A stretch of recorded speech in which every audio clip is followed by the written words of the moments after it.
Hello, everybody. What's going on? What's happening? It's your girl Tiffany Hill, and I'm live in effect. So it's been a little while since I've done like a little presentation on history. But tonight I want to talk about the cotton field. Give a little backstory. So I happened to go out of town sometime early this month. And as I was traveling to go to an event, I happened to see a cotton field, a beautiful cotton field at that, but it reminded me of something that had took place way before I was even born, way before my parents was born, way before my grandparents were born, but during the time of my great grandparents. And that reminded me of slavery. How our ancestors had to work on the field to pick these cottons when there was no machine around. They were doing it manually. And then let's not forget when they became sharecroppers out in Mississippi, trying to feed their family, trying to make sure that they have enough money to take care of themselves, which they wasn't even making enough.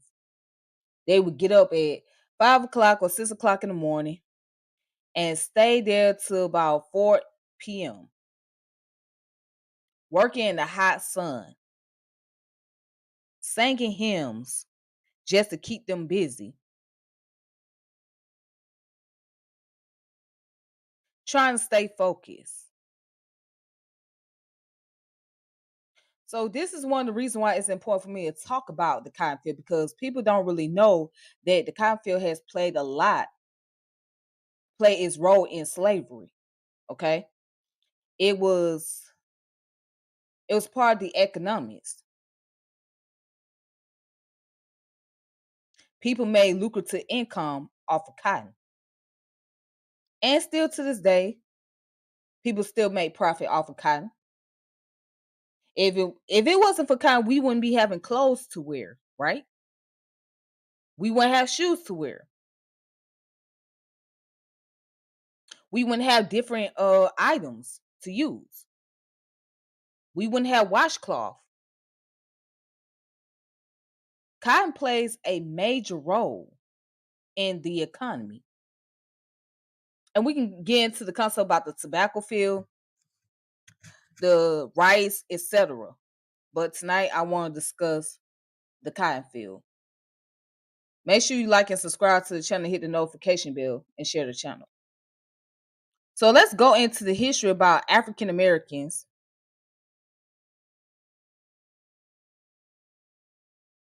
Okay.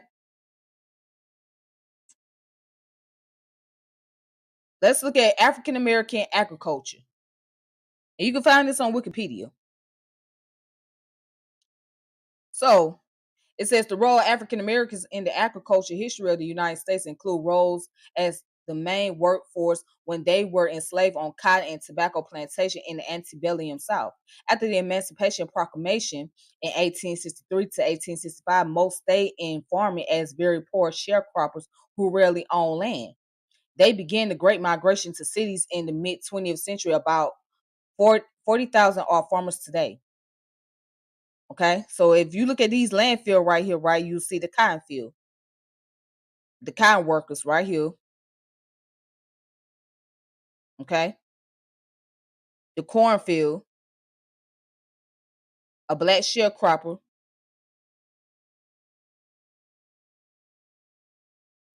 And let me pull it up for y'all.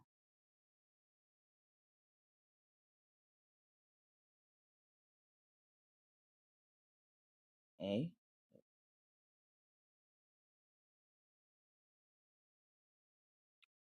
Now let's go even further. So it talk about the 18th century. Plantation owners brought a mass of slaves from Africa and the Caribbean and Mexico to farm the fields during cotton harvest. Black women and children were also enslaved in the industry. The growth of slavery in the United States is closely tied to the expansion of plantation agriculture. The contribution of enslaved people on early American agriculture has largely been discounted and ignored, mainly because of the lack of records not created by the slaveholder, often writing to justify enslavement. All right. So it goes down to say, however, many plantation owners rely on the agricultural knowledge that Africans brought over from across the Atlantic. The slaves had experience with farming and they used the knowledge they had with growing food, and the owners needed them to use the skills they learned from their country before they became slaves. Perhaps the best example of this is rice cultivation in South Carolina, relying on indigenous West African knowledge of growing Arosia, is it Arosia glabrorum? I don't know how to say this word, but anyways, I'm gonna go ahead and continue. This specific knowledge was invaluable in transforming South Carolina into a rice producing powerhouse. Okay, so while enslaved people on plantation found ways to supplement their meager food rations by cultivating slave gardens.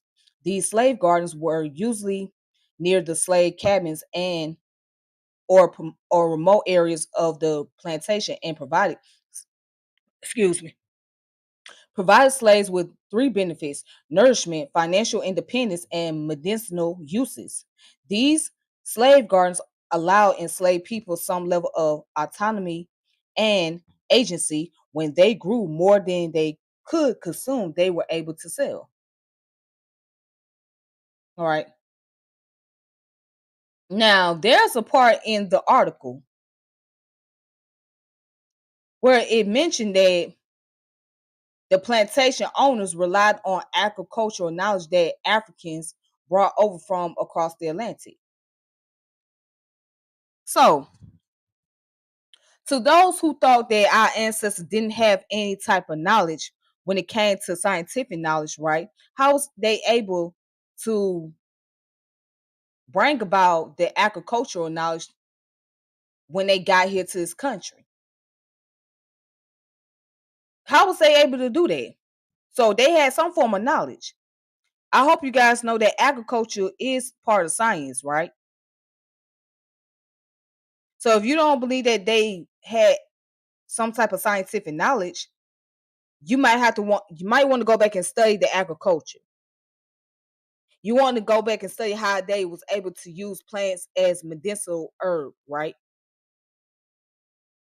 But let people tell that our ancestors didn't have any knowledge about science. That's just a thought, but nevertheless, nevertheless,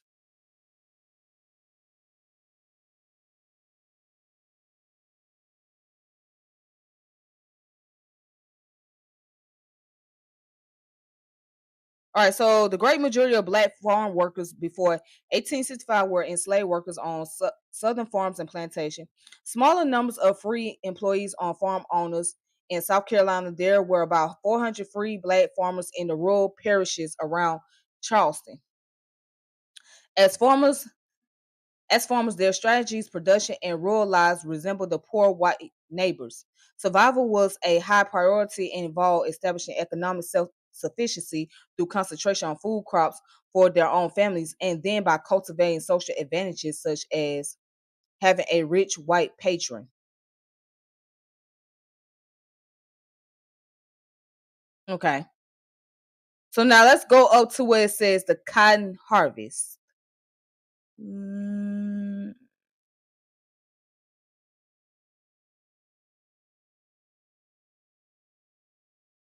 Now, cotton production in the United States, right?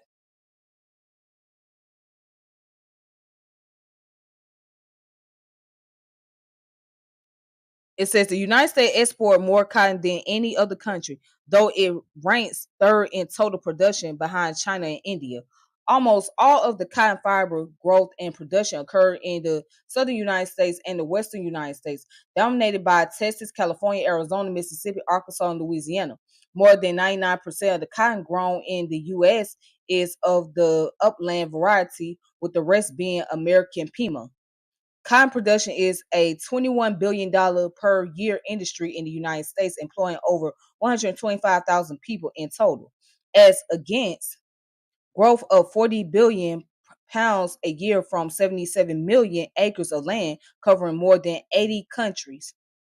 The final estimates of U.S. cotton production in 2012 was 17.31 million bales, with the corresponding figure for China and India being 35 million and 26 million bales, respectively. So, cotton support the global textile mills market and the global apparel manufacturing market that produce garments for wide use, which were valued at the US dollar of 748 billion and 786 billion respectively in 2016. Furthermore, cotton support a US dollar 3 trillion gold fashion industry, global fashion industry, which includes clothes with unique design from reputed brands, with global clothing exports valued at US dollars of 1.3 trillion in 2016. All right.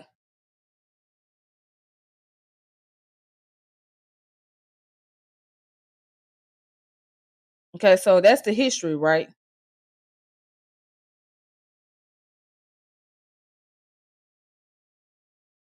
Hey, how you doing there, Spirit Wonder? How you doing? So the cotton industry generates over $748 billion per year. And then not on top of that, right? On a global scale, it's around 3 trillion. So that's a lot. That's a lot of money. But I often wonder, how come our ancestors never owned a cotton field? Why were they not given the opportunity to have a cotton field of their own to make profit? After all, they was working on a plantation, right? So that's one information from Wikipedia. But let's go to the next source. But I would like for you guys to ponder on that. Why our ancestors never owned a cotton field to this day.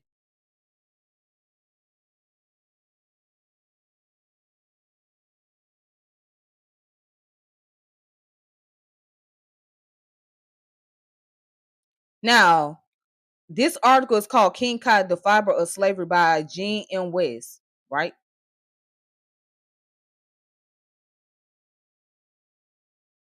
It goes down to say Gossobium.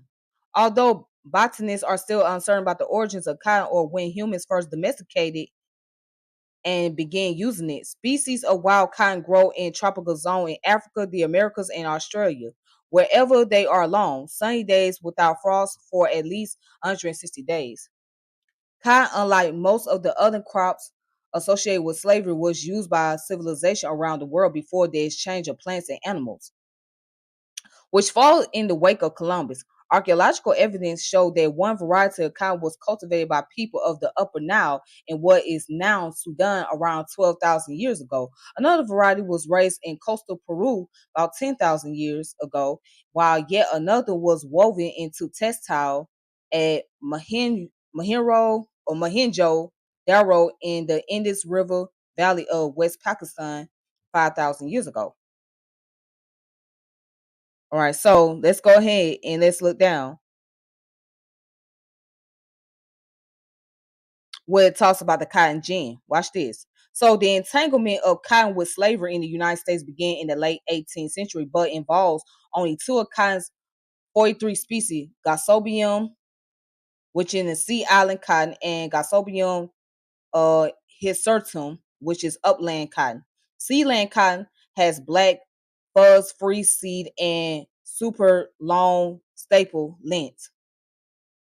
All right, but requires more rainfall and warmer, more constant temperatures to grow well.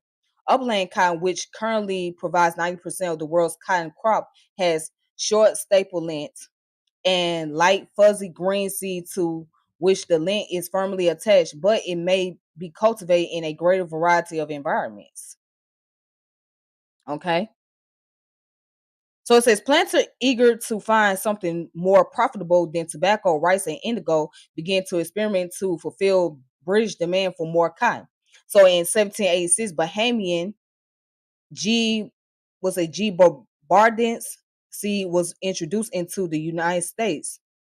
Experimental plantings produced a crop in 1787, coastal Georgia, and Hilton Head, South Carolina. William Elliott sold his 1790 crop for 10.5 pence per pound. Price for this desirable long fiber cotton rose to 5 shillings per pound at Liverpool auction by 1800. All right.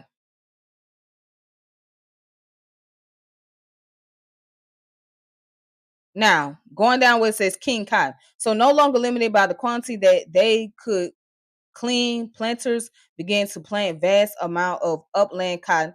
The yield per acre for upland cotton in the South ranged from 100 to 1,500 500 pounds per acre, with a regional average of 530 pounds, while Sea Island cotton's production remained constant at around 1.5 million pounds annually. Upland cotton production skyrocketed from around 150,000 pounds in 1793 to over 6.5 million pounds in 1795. So cotton profits also rose drastically. By 1860, North Textile Mills imported nearly 100% of their cotton from the South.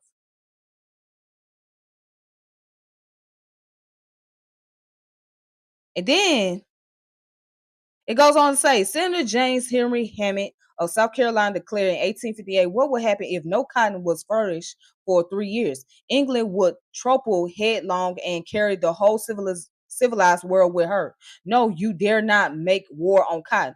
No power on earth dares make war upon it. So cotton is king. Hammond's reason was hard to fault. Government statistics from 1860 confirmed that the 12 wealthiest counties in the United States were in the South. However, cotton powered the economy of the entire South. The South purchased $30 million of Midwestern food and $150 million of Northern manufactured goods. So, Northern shipping and banking were also tied to the cotton economy. The South, white gold, was not marketed directly to Europe, rather, it was sent to New York, where factors who loan money to planters in advance of the crops, commodities, futures traders, and merchants shipped it to northeastern textile mills, which produce $100 million worth of cotton goods, or to Great Britain. Northern banks also provided loans to southern planters to purchase slaves and land. State and local governments also made money by taxing slavery through sales and inheritance taxes. Now, you get the idea of how this economy was built up, right? You get the general idea of this. So it's not only slavery that built this economy up, but it's also the crops, such as cotton. And cotton is still making a lot of money. So if people don't know, the North was known for the textiles, right? And the South was known for the agriculture. So it was so easy to keep slavery going in the South because of the agriculture and because of the climate. So in most southern states, right, it's very warm, very hot, and it rarely gets cold. Whereas in northern states, it's not so warm. It's more than likely going to be in the cold temperature before it gets into the hot temperatures. So the South kept slavery going and they were generating profit. And one of the profits came from the cotton field. Let me read this comment. Let me see. The cotton gin, the cotton engineering revolutionized mass production of cotton products to this day. Absolutely. Absolutely. It's still bringing in so much profit in this country. Cotton is most needed. Is mostly needed. So what happens if you take cotton up out of the United States? What do people have to fall back on? People would the economy would not be where it is today. And you would not have the products that you have, right? So let's see. Oh, let me go on to the next source.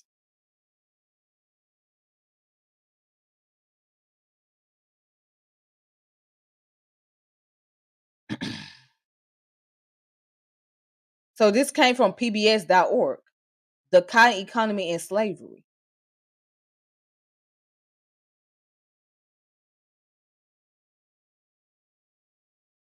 It says, what made cotton so desirable in the 1790s? America's oldest crop, like tobacco, were depleting farmland and dropping in value. At the same time, the textile industry in Great Britain was exploding, creating enormous international demand for cotton clothing.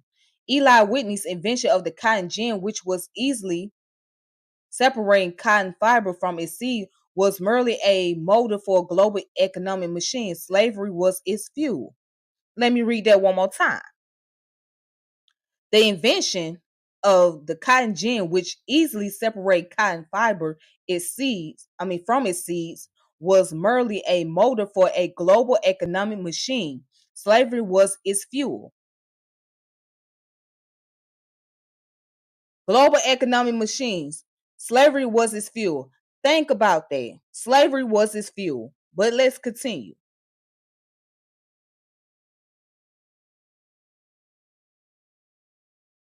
And it goes on to say many stakeholders benefited from the cotton economy. Plantation owners in the South, banks in the North, shipping merchants, and the textile industry in Great Britain. Cotton transformed in the United States, making fertile land in the deep South from Georgia to Texas extraordinarily valuable. Growing more cotton meant an increased demand for slaves.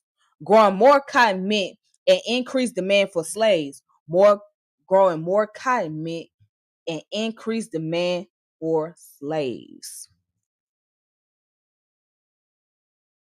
Slaves in the upper South became incredibly more valuable as commodity because of this demand for them in the deep South. Slaves in the upper South became incredibly more valuable as commodities because of this demand for them in the deep South. They were sold off in droves. This created a second Middle Passage, the second largest forced migration in America's history.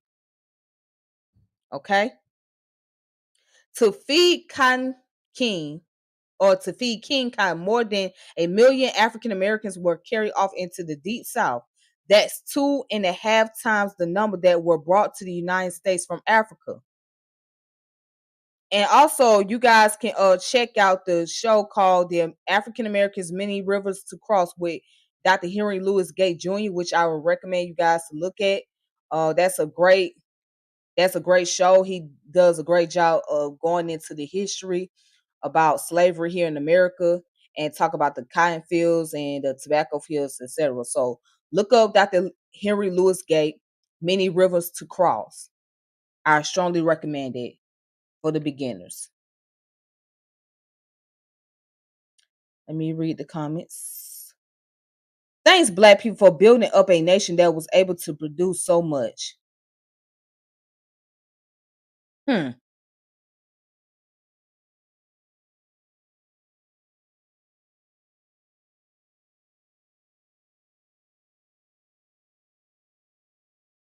They gave the patent to a white man, but all he had to do was make the idea from the slave and go straight to patent office to claim unearned invention. Well, a lot of them did that.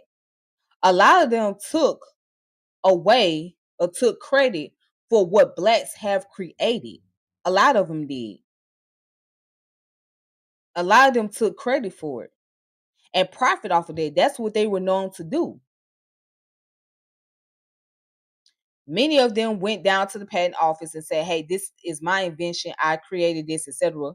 And they got a number for it. But if you study further back, they weren't the ones that create these things.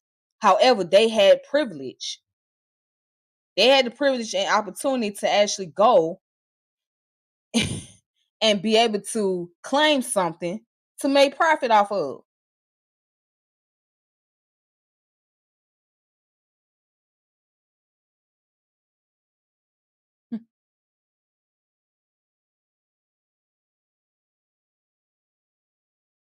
Let's see. Um,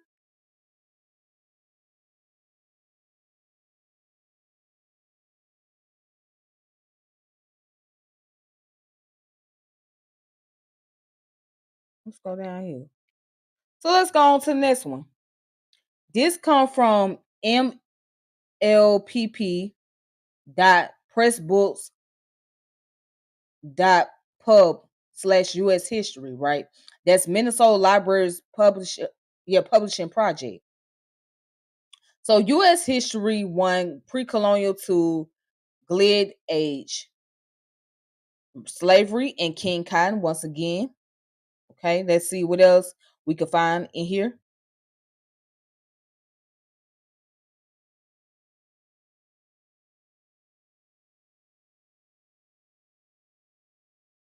Let's look at this. The crop grown in the South was a hybrid known as Petit Gulf cotton that grew extremely well in Mississippi River Valley as well as in other states like Texas. Whenever new slave states entered the Union, white slaveholders sent armies of slaves to clear land to grow the lucrative crop. The phrase "to be sold down the river," used by Harriet Beecher Stowe in her 1852 novel Uncle Tom's Cabin, refers to this forced migration from the upper southern states to the deep south, lower on the on the Mississippi to grow cotton. The slaves forced to build James Hammond's Cotton Kingdom with their labors started by clearing the land. Thomas Jefferson agrarian vision of white yeoman farmers settling the West by single-handedly carving out small independent farms, ironically proved quite different in the South. Old growth forests and cypress swamps were cleared by slaves and ready for plowing and planting. To ambition white planters, the new land available for cotton production seemed almost limitless, and many planters leapfrog from one area to the next, abandoned their fields every 10 to 15 years when the soil became exhausted. Slaves composed the vanguard of this American expansion to the west. Mm. Now, watch this. It goes on to say cotton planting took place in March and April when slaves planted seeds in rows around 3 to 5 feet apart. Over the next several months, from April to August, they carefully tended to the plants and weeded the cotton rows. Beginning in August, all the plantation slaves worked together to pick the crops. Cotton picking occurred as many as 7 times a season as the plant continued to flower and produce bolls through the fall and early winter. So during the picking season, slaves worked from sunrise to sunset with a 10-minute break at lunch. Once they had brought the cotton to the gin house to be weighed, slaves then had to care for the animals and perform other chores. Indeed, slaves often maintained their own gardens and livestock, which they tended after working the cotton fields in order to supplement their supply of food. Mm, mm, mm, mm. Okay. So cotton is king plantation scene in Georgia.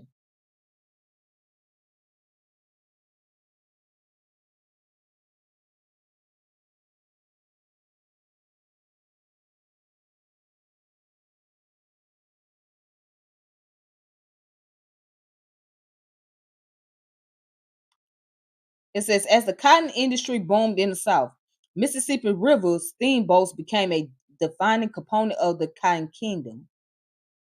Okay. Riverboats were already an important part of the transportation revolution due to their enormous freight carrying capacity and ability to navigate shallow waterways. By 1837, there were over 700 steamships operating on the Mississippi and its tributaries. Major new ports developed at St. Louis, Memphis, Chattanooga, Shreveport, and other locations. By 1860, some 3,500 riverboats were steaming in and out of New Orleans carrying an annual cargo of cotton worth $220 million. And that was over $7 billion in 2019 dollars. Okay.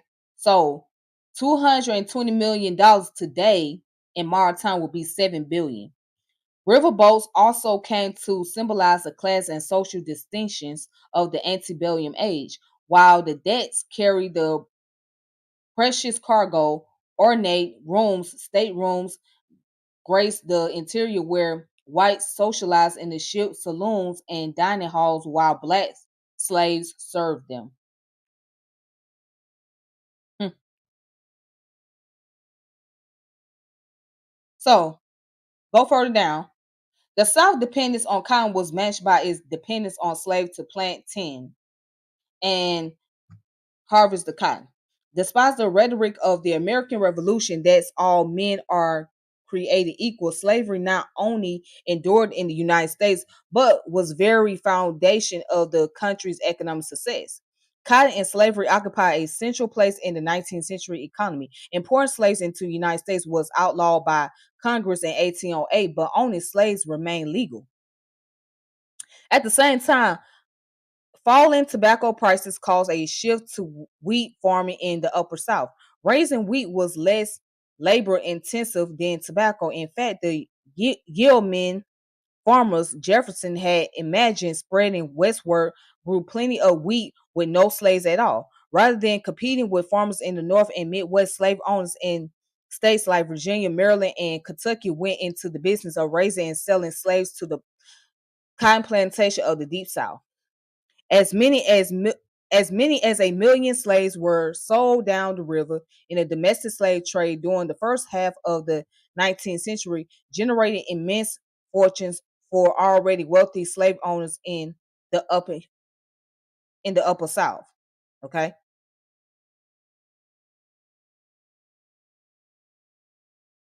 All right. So that's the title of the first edition of Uncle Tom's Cabin.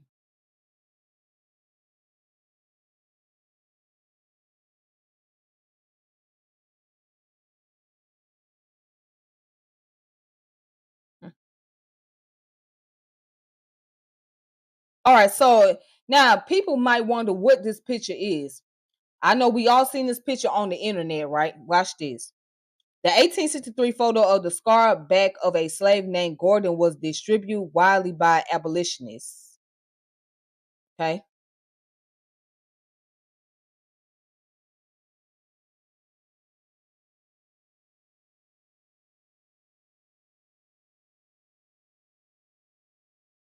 This is important. African beliefs, including ideas about the spiritual world and the importance of African healers, survived in the South as well. Whites who became aware of non Christian rituals among slaves often labeled such practice as witchcraft or voodoo. Among Africans, however, rituals and use of various plants by respective slave healers created connection between the African past and the American South and gave slaves a sense of community and identity. Other African customs, including traditional naming patterns, making basket, and cultivating native African plants that had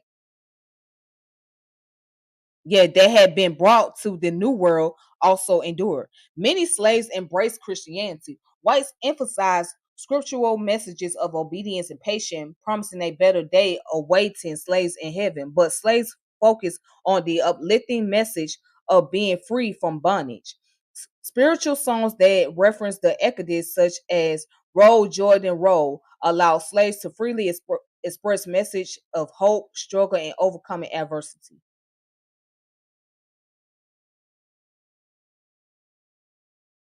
All right.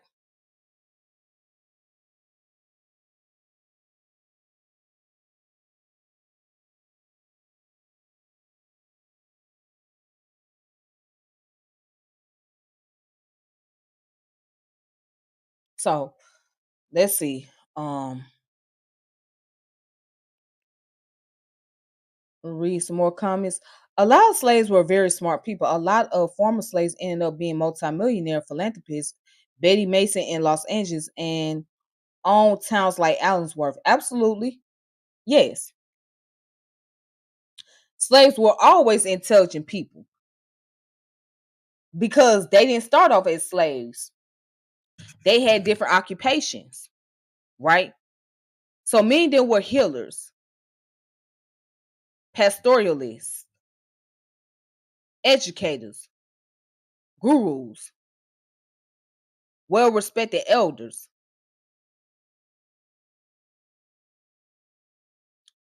These people had intellect, so they had a lot to offer. But what happened is because you come from another culture and you come across foreigners who don't understand your culture, who don't even acknowledge your culture, it comes off to them as being barbaric. So when the people came over here, they were just treated as subhumans. They were treated as just animals rather than human beings. So they had no rights because remember they properties. But yes, you are correct. They were smart.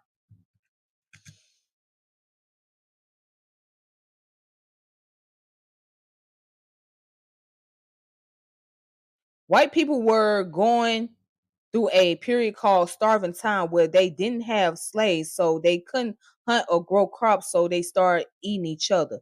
Okay, well, I don't know much about the starving times. I don't know much about that, to be honest with you.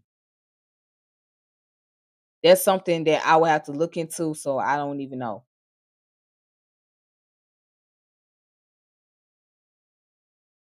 All right, so let me get to one last source with y'all.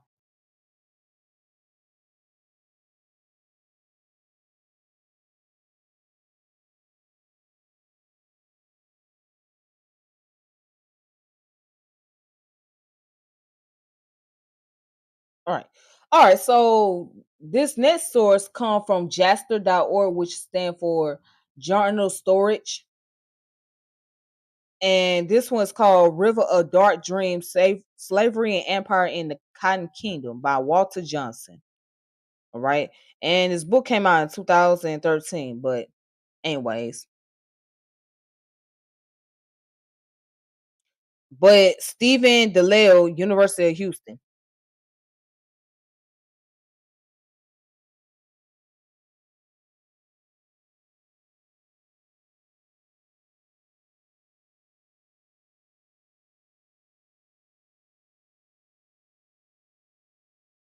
It goes down to say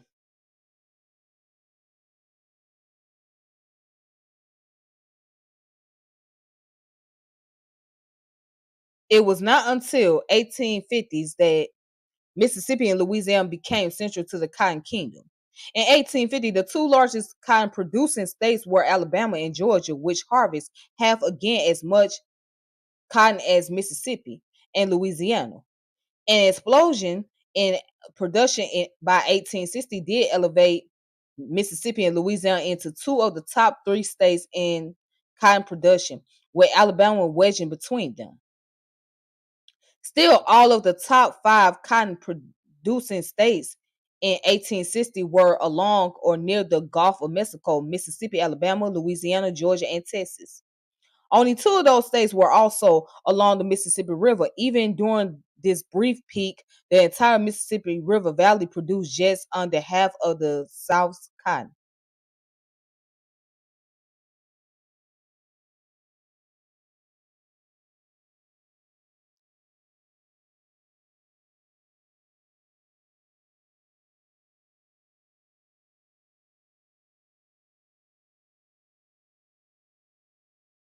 Okay, so the person that wrote this article, who is by the name of Stephen DeLille. He was giving commentary on the book of River of Dark Dreams, Slavery and Empire in the Cotton Kingdom, right? Okay, so he was giving his commentary regarding to the book, giving his summary on it. Okay.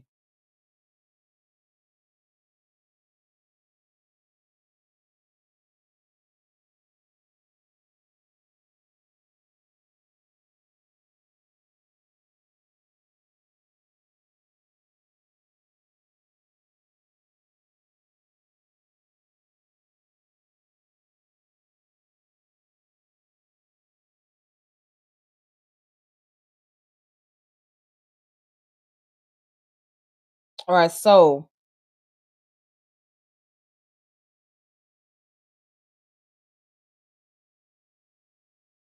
hmm. All right, so that's the last piece of information. Did you read the article? Did you hear me? Could you hear me?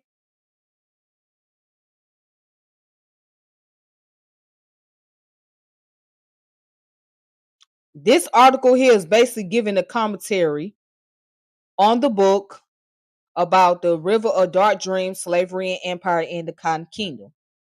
Okay. So the person that wrote this article, he was giving his commentary about the author who wrote the book. But I'm gonna read it one more time. Let me go down.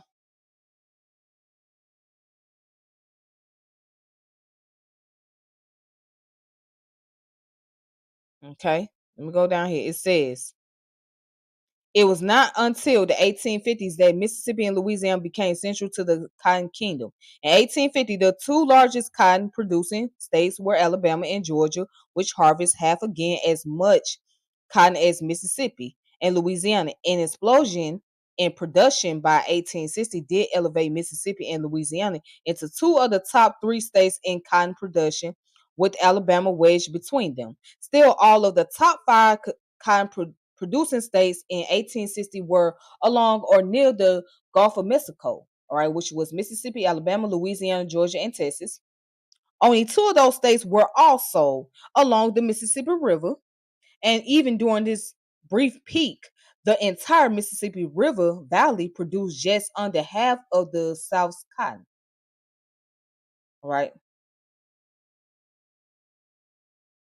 So that's the most important piece right there that I was able to read. Everything else is just based on the commentary. All right. But I hope you guys got this information. So yes, you see the correlation. So a lot of the states that was known for its cotton producing was Alabama, Mississippi, Louisiana, Georgia, Texas, and of course South Carolina. Okay, that's where you're gonna find a lot of cotton at in those states.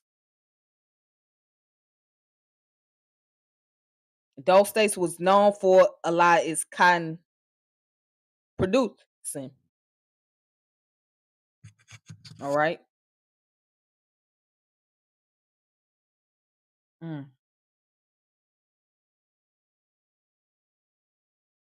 Let me read this. The North states saw the Southern states making screaming rich off of cotton and wanted in that capitalism, the predecessor to the Civil War. All right, that's one aspect of it, but the thing is, when it came down to the concept about the Civil War, when it came down to the concept about the Civil War, right, it goes a lot deeper than just the cotton and just capitalism. It's more so about who's going to build a federal government. Because you have to remember, the North was United States and the South was the Confederate States of America. So the South wanted to have a federal system that was under the Confederate States of America, whereas the North wanted the federal system to be under the United States of America. So the North abolished slavery first, right? But the South wanted to keep slavery going. Okay. So it was more about the power of this land. It was more about having federal jurisdiction over this land. That's what it was about. Basically, if you study the Civil War. So the way I look at it is like it was game banging. It was white folks versus white folks. The white northerners versus the white southerners. They were game banging. They was banging on each other. It's like the northerners came down south and started terrorizing the southern neighborhoods, the southern territories, to let them know that, hey, this is our territory. We marked this area up. This is our mark. This is our land over here. This is where we gonna come and take over when we feel like it.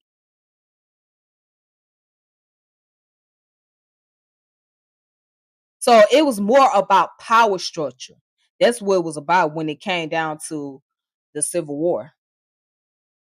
But you do have a point about the southern states making lucrative income off of cotton. And they wanted to build off, build up the capitalism based on that. So yeah, you do have a point about that. But at the end, it was about power structure. It was about who gonna have power over who. If we really look at it from a deeper standpoint. All right, let me read one more comment. The Union saw slavery as stiffening capitalism, but the Confederacy wanted the free exploiting labor, so they engaged in war. But I feel you though. Yes.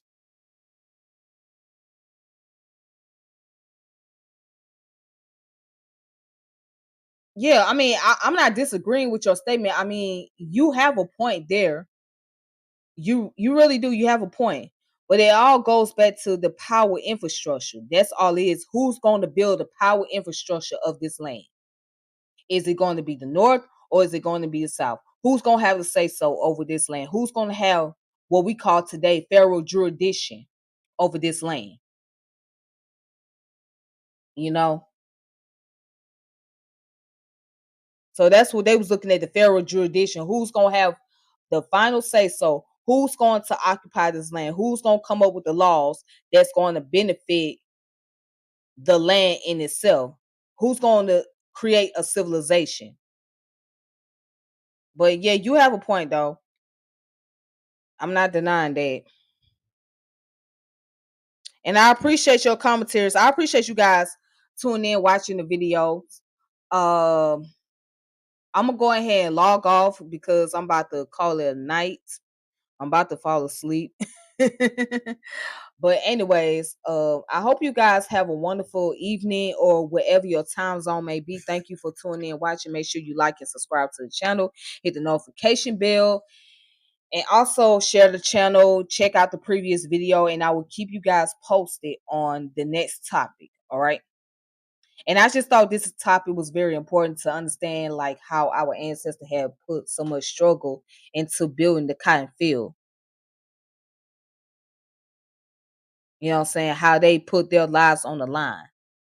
Now, I'm going to go back to my question before I walk out here. How come our ancestors did not own the cotton fields? Why were they not able to see generational wealth from the cotton field? Why were they not able to see generational wealth?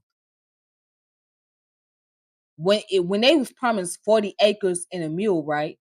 Why the cotton field was not included? Why was they not able to get generational wealth off the cotton field? That's my question. I just want y'all to think about that. Y'all have a good evening. Until next time, peace. It's your girl Tiffany, and I'm out.